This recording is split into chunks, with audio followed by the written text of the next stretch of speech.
गांधी जी ने अंग्रेजी सरकार के बड़े से बड़े फैसले अपने अहिंसा के दम पर न ही केवल बदलवाए बल्कि जेल में बंद काफी क्रांतिकारियों को रिहा भी करवाया। और इसीलिए हमेशा से उन पर ये दोष लगाए गए कि वो चाहते तो भगत सिंह, सुखदेव और राजगुरु की फांसी रुकवा सकते थे, लेकिन उन्होंने जानबूझकर कोई कदम नहीं उठाया। लोगों का मानना है कि तीनों क्रांतिकारियों की फांसी से मात्र 18 दिन पहले ही गांधी जी लॉर्ड इरविन से एक समझौते पर साइन करने के लिए मिले थे। उनको चाहिए था कि वो उस समझौते पर तब तक साइन न करते जब तक लॉर्ड इरविन तीनों की फांसी रुकवा न देते। लेकिन हमारा मानना है कि इन तीनों क्रांतिकारियों की फांसी का दोष हमें गांधी जी के ऊपर नहीं डालना चाहिए। इसका रीजन जानने के लिए इस वीडियो को आखिर तक देखिएगा।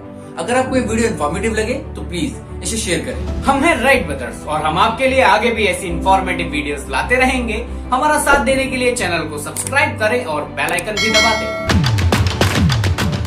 बात तब की है जब भगत सिंह, राजगुरु और सुखदेव को ब्रिटिश पुलिस अधिकारी जॉन सैंडर्स की गोली मारकर हत्या करने और सेंट्रल असेंबली में बम फेंकने के आरोप में फांसी देने की सजा सुनाई गई, जिसके बाद लोगों में आक्रोश जाग उठा और इन तीनों की फांसी रोकने के लिए लोग आवाज उठाने लगे। तीनों क्रांतिकारियों की रिहाई के लिए खून से लिखी चिट्ठियां ब्रिटिश गवर्नमेंट को भेजी गयी। सुभाष चंद्र बोस समेत देश के बड़े बड़े लीडर्स भी फांसी रोकने की मांग करने लगे।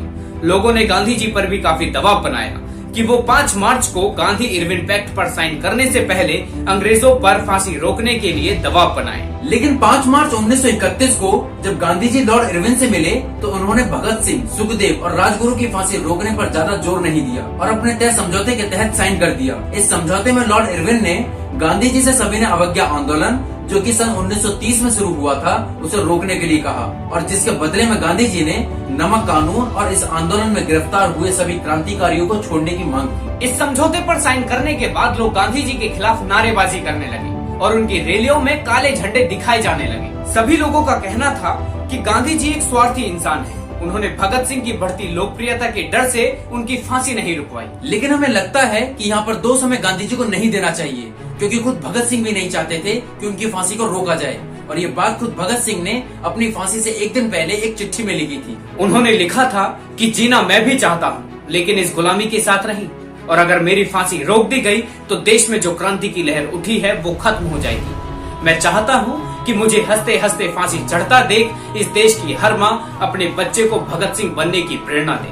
और देखना, तब भारत में क्रांतिकारियों की इतनी संख्या हो जाएगी कि क्रांति को रोकना अंग्रेजों के बस में नहीं रहेगा। ये विचार थे भगत सिंह के। तो अब आप ही बताइए कि अगर उनकी फांसी रुक भी जाती तो क्या इस देश के युवाओं में वैसी क्रांति कभी जन्म ले पाती? क्या भगत सिंह कभी हमारी प्रेरणा बन पाते? क्या उन्हें भी हम और क्रांतिकारियों की तरह बुलाना देते? आज की वीडियो में बस इतना ही। आपका इस बारे में क्या विचार है प्लीज कमेंट सेक्शन में बताइएगा। और अगर अभी तक आपने हमारे चैनल को सब्सक्राइब नहीं किया है तो अभी सब्सक्राइब करें।